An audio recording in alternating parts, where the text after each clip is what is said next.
Assalamualaikum warahmatullahi wabarakatuh. Saya akan menjelaskan tentang latar belakang berdirinya Bani al-Ayyubiyah. Daulah Ayyubiyah adalah sebuah daulah besar yang berbentuk dinasti atau kerajaan. Dinasti ini berkuasa di daerah Timur Tengah antara abad ke-11 hingga abad ke-13. Nama Ayyubiyah dinisbatkan kepada Najmuddin Ayyub bin Syazdi, ayah dari Salahuddin al-Ayyubi, seorang Kurdi yang berasal dari kota Devin di utara Armenia. Najmuddin Ayyub berasal dari suku Rawadia yang merupakan warga mayoritas kota Devin.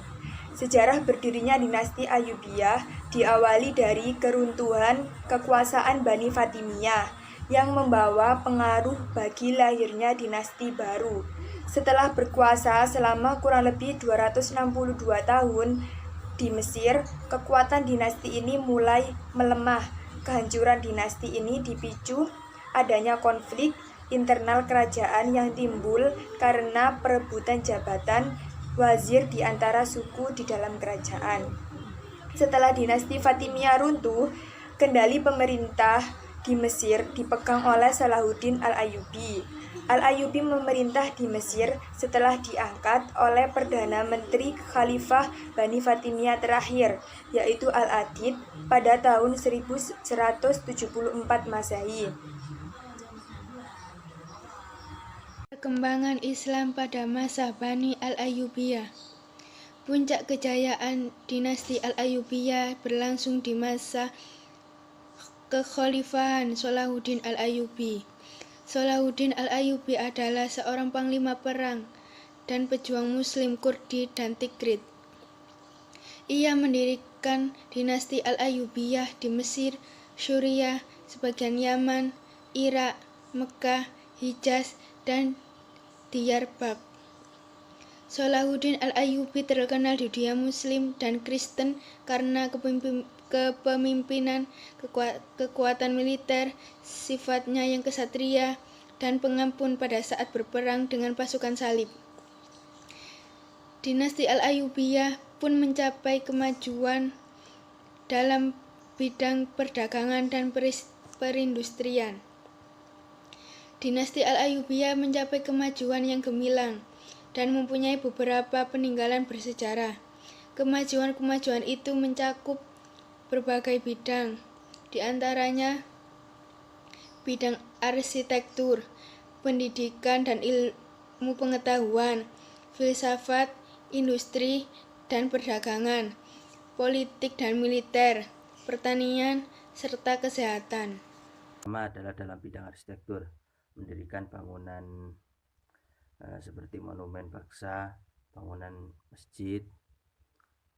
Salahuddin juga membangun benteng setelah menyadari bahwa ancaman perang salib akan terus mengetahui.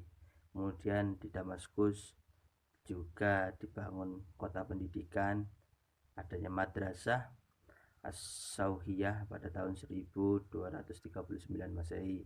Kemudian juga ada proyek besar di mana dibangunnya benteng pertahanan di sana. Kemudian didirikannya Masjid Agung Aleppo yang kini menjadi salah satu karya besar arsitektur di dunia muslim. Dalam bidang arsitektur ini banyak sekali yang dibangun sebagai bentuk kemajuan peradaban pada masa Bani al-Ayyubiyah. Akan tetapi di sini banyak yang berdominan kepada masjid, pertahanan, tempat-tempat ibadah dan lain sebagainya. Terima kasih. Pada masa Bani al-Ayyubiyah selanjutnya adalah kemajuan di bidang pendidikan dan ilmu pengetahuan, yaitu membentuk Departemen Khusus Pendidikan dan Penerjemahan. Khalifah Al-Hakim 1021 Masehi, salah seorang khalifah Fatimiyah yang pernah membentuk lembaga Darul Hikam pada masanya. Ketika dinasti al-Ayyubiyah, Salahuddin al-Ayyub mengubah lembaga tersebut menjadi Departemen Pendidikan dan Penerjemahan. Departemen tersebut mampu dan berhasil menerjemahkan bahasa asing ke bahasa Arab. Selanjutnya, mengubah Al-Azhar. Al-Azhar dibangun oleh Khalifah Fatimiyah Mu'izz Dinillah 341 sampai 365 Hijriah atau 952 sampai 975 Masehi. Al-Azhar pada masa dinasti Al-Ayyubiyah digunakan untuk mengajarkan ajaran agama dan ajaran Sunni, ditambah dengan disiplin ilmu lainnya seperti fisika, kimia, biologi, dan ilmu hitung. Kemudian membangun lembaga-lembaga pendidikan di setiap kota, seperti lembaga As-Sauhiyah 1239 Masehi sebagai pusat pengajaran hukum menurut 4 mazhab. Yang kedua, Darul Hadis Al-Kamilah 1222 Masehi sebagai pusat pengajaran hadis dan ilmu hadis. Kemudian memperkenalkan sekolah madrasah. Salahuddin memperkenalkan sekolah model madrasah ini ke Mesir, Yerusalem, dan Hejaz. Salah satu akademik terkemuka pada masa itu adalah Akademi As-Salahiyah di Kairo. Pada masa Khalifah Al-Adil juga dibangun madrasah dengan nama Al-Adliyah di Damaskus. Kemudian kemajuan peradaban Islam di bidang industri dan perdagangan. Dalam bidang industri, sejarah Islam mencatat email atau enamel glass yang merupakan jenis kaca yang paling berharga dalam sejarah Islam. Kemudian dalam bidang perdagangan, dinasti Al-Ayyubiyah telah menggunakan mata uang atau koin sebagai alat tukar. Sedangkan di dunia barat mereka biasa menggunakan sistem barter dalam jual beli. Dari penemuan mereka di dunia timur dalam masalah jual beli, mereka mengubah sistem barter dengan menggunakan alat tukar atau mata uang. Kemajuan peradaban Islam pada masa Bani Al-Ayyubiyah. Yang keempat, bidang politik dan militer. Keberhasilan di bidang militer yang sangat penting adalah keberhasilan Salahuddin Al-Ayyubi dan pasukannya yang dapat mengusir tentara Salib dari Palestina dan wilayah Islam lainnya. Yang kedua, Salahuddin mampu mempersatukan tentara-tentara Islam dari berbagai suku dan bangsa. Yang ketiga, dalam bidang politik, dinasti Al-Ayyubiyah membuat berbagai kebijakan dalam membangun pemerintahan, di antaranya mengganti kodi-kodi atau hakim Syiah dengan kodi-kodi dengan kalangan ulama Sunni,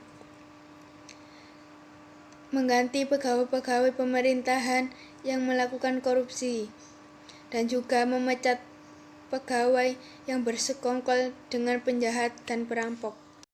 Kami lanjutkan di slide yang ke-8, yakni kemajuan peradaban Islam di dalam bidang pertanian dan dalam bidang kesehatan.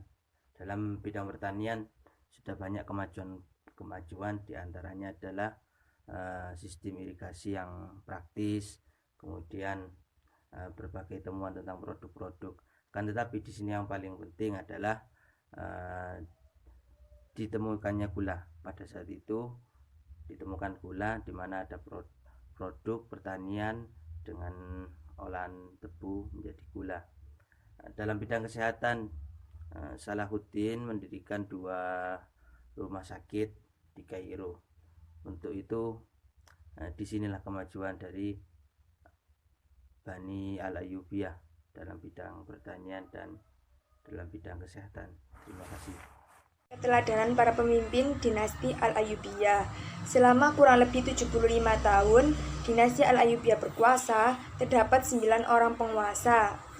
Nah, di sini saya akan menjelaskan tentang keteladanan dari Salahuddin Yusuf Al-Ayyubi, yaitu seorang penguasa yang sangat berpengaruh dalam dinasti Al-Ayyubiyah. Salahuddin Yusuf Al-Ayyubi merupakan panglima perang yang gagah dan berani, memiliki sifat yang kesatria.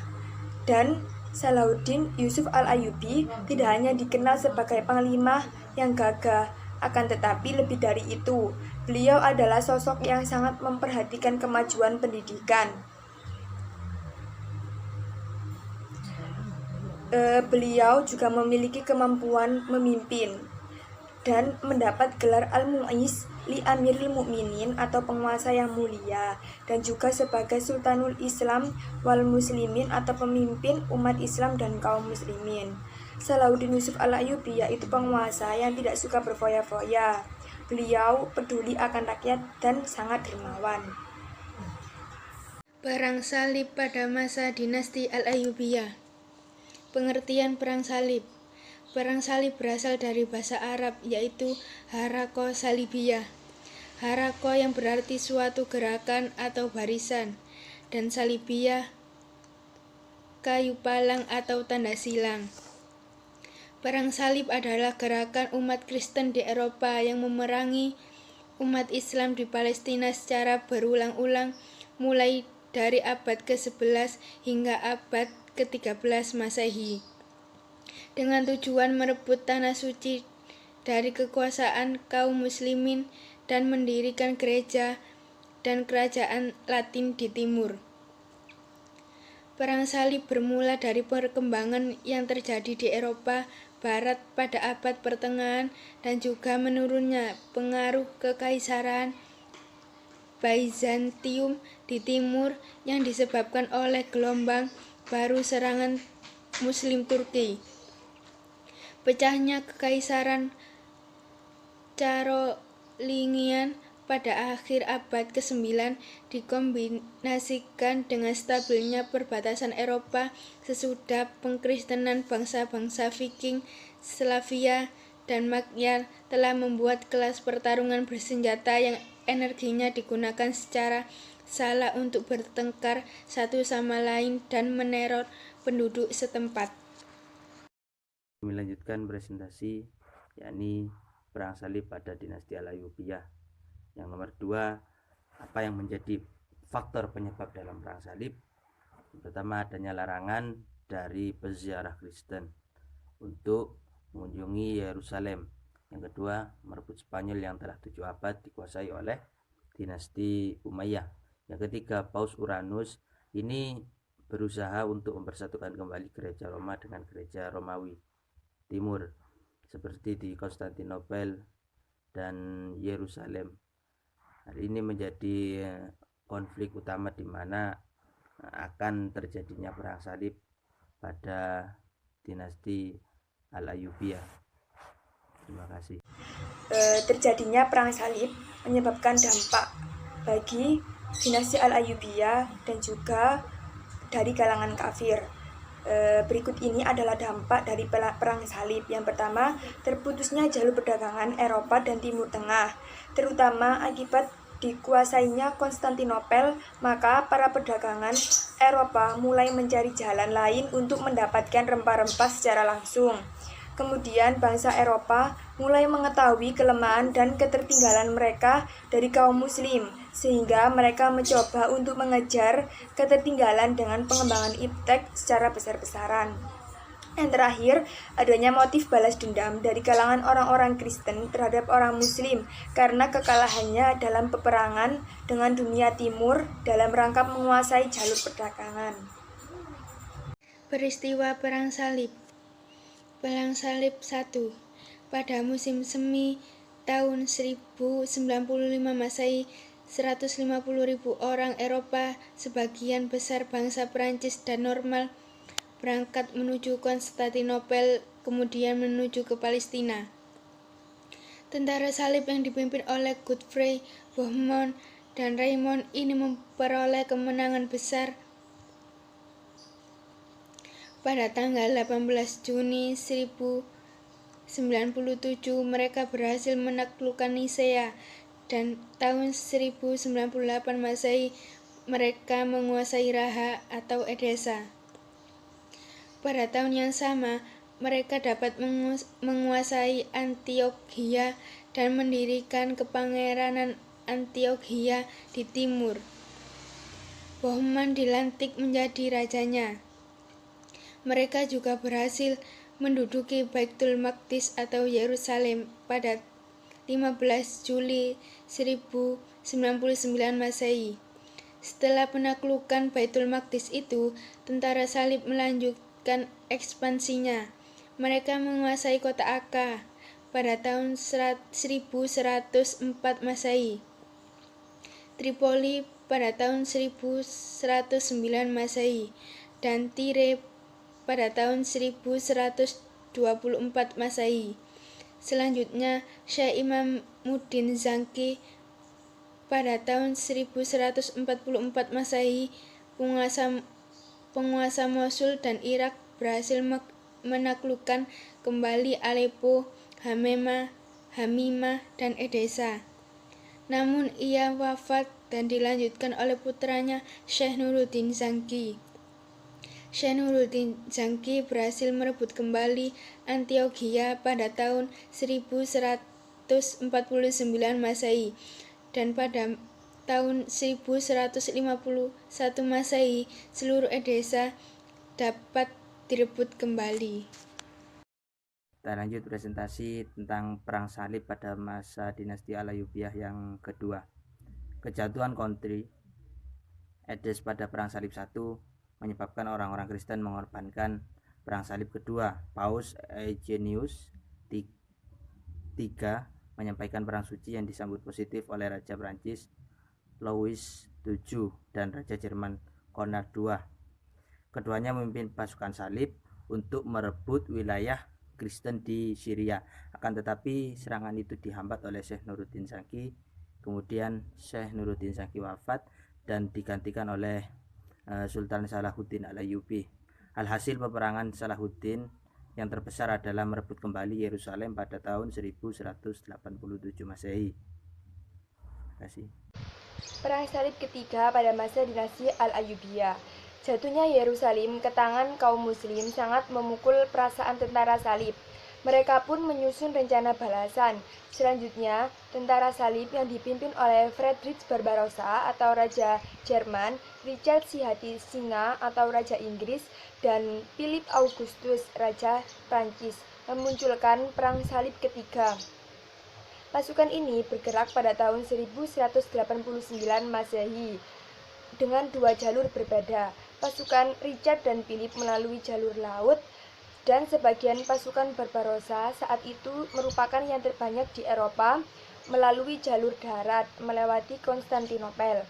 Namun Barbarossa meninggal di daerah Cilicia karena tenggelam di sungai sehingga menyisakan Richard dan Philip. Sebelum menuju Tanah Suci, Richard dan Philip sempat menguasai Siprus dan mendirikan kerajaan Siprus. Meskipun mendapat tantangan berat dari Salahuddin, namun mereka berhasil merebut Akka yang kemudian dijadikan ibu kota kerajaan Latin. Philip kemudian kembali ke Prancis untuk menyelesaikan masalah kekuasaan di Prancis, dan hanya tinggal Richard yang melanjutkan perang salib ketiga. Richard tidak mampu memasuki Prancis lebih jauh, meski bisa beberapa kali mengalahkan Salahuddin. Pada tanggal 2 November 1192 Masehi, dibuat perjanjian antara tentara salib dengan Salahuddin yang disebut dengan Sulh Ar-Ramlah. Dalam perjanjian ini disebutkan bahwa orang-orang Kristen yang pergi berziarah ke Baitul Maqdis tidak akan diganggu. Lanjut pada ke poin keempat, perang salib keempat. Pada tahun 1219 meletus kembali peperangan di mana Kristen dipimpin oleh Raja Jerman.